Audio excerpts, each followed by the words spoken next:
Oh, we got Ducati 1098 2008.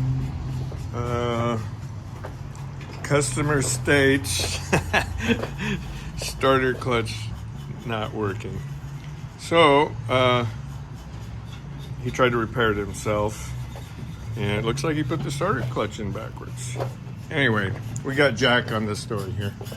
He's finishing it up. Cleaning it up. It's pretty much ready to go. We probably could have saved this guy some money had he brought it to us first. Instead, he bought a starter. I don't know. Spent a lot of time. Finally was defeated. But we're going to fix it for him. And he should be out the door today, barring any other problems.